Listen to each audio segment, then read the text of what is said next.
to our research, in my opinion. We have the Pontifical College, Josephinum, where Joseph comes over to the USA from Germany in 1867. 3 years later, he becomes a priest and has his own church within a few months. And he gets to buy the house next door, of course, to support 12 orphans. And do we all know about the orphans at this point? Possibly a repopulation tactic that was going on in the 1800s. It's very interesting. Was it only 12 orphans? Or was this one of the places that they would send the orphans through to get them into society? Because who would ever question Joseph the priest from the 1800s? You know, the guy that just randomly shows up from Germany, has all the money ready to buy houses somehow, to support orphans. It all checks out, of course.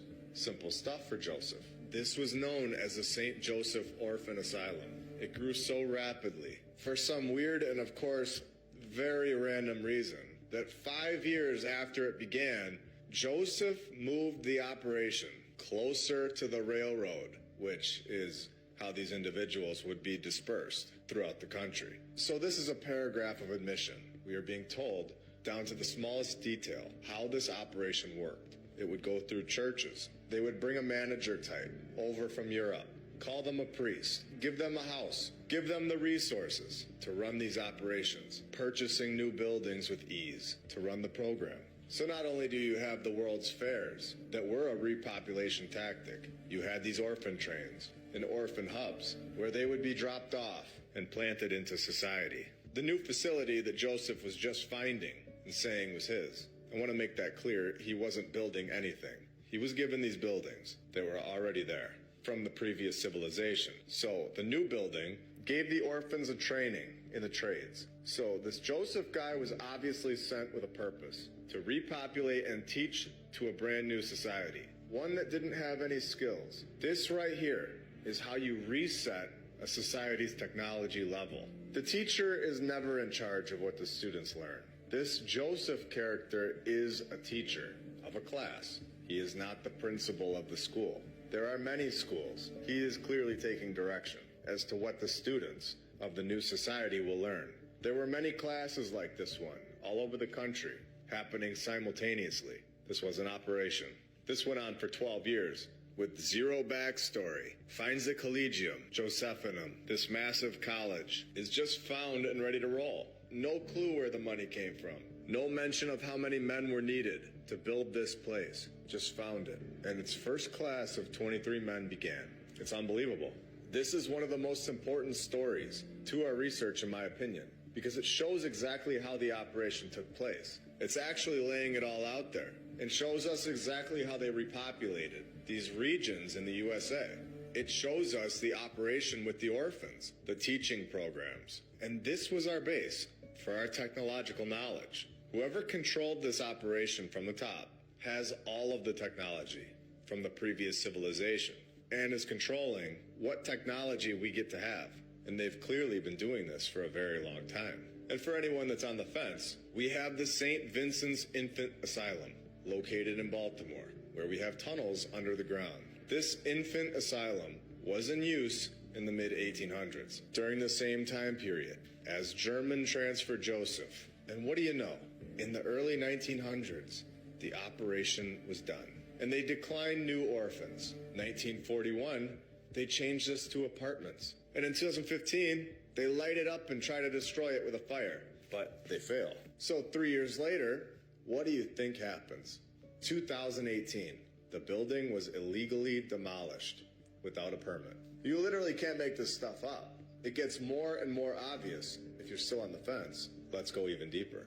We have the St. Mary's Orphan Asylum, located in Galveston, Texas, where they tell us that this one is haunted.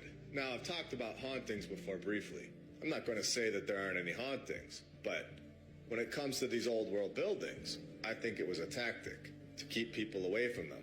Just say that they're haunted, and it scares everyone away from investigating.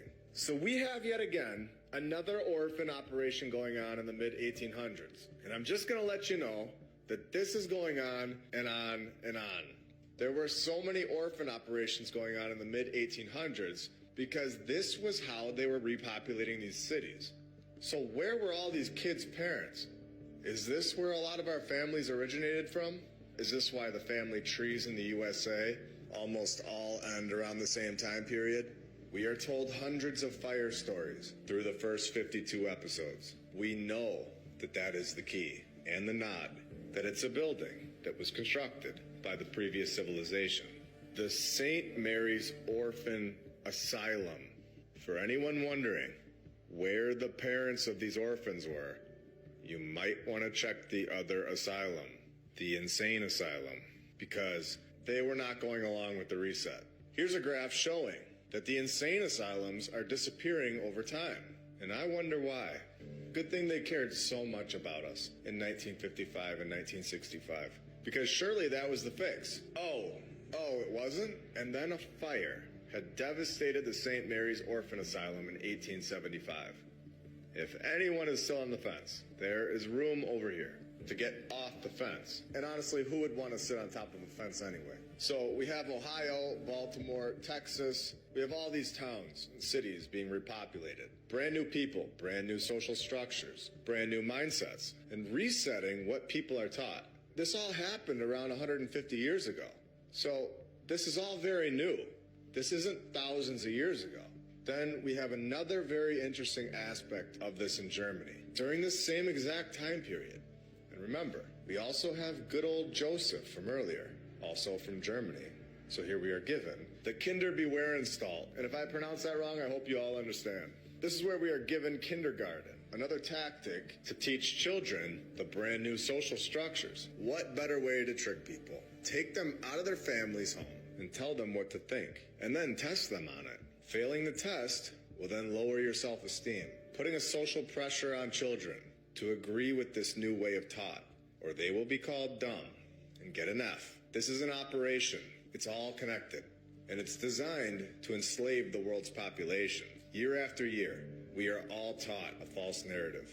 We've all been brainwashed into thinking that you are either smart or dumb, based on a curriculum that holds zero value in the real world. Now, who knows if this Frederick Froebel was even a real character, but they do admit that kindergarten starts in Germany around the exact same time period that we're talking about, the mid-1800s. So I wanted to tie it all in with the rest of the world. This is a worldwide operation. This is not just the USA.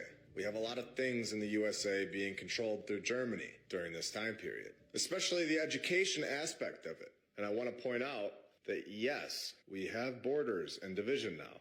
We have so many countries in the world, and everyone is separated. And you're unable to travel to other lands unless you have a piece of paper that is registered and checked at the checkpoints. But who's to say that there even was a border in the previous civilization? Were there so-called elected leaders controlling everyone, deciding what we can and cannot do? Could they have had a truly free life where they were able to travel wherever they want freely and not feel like they're invading someone else's territory?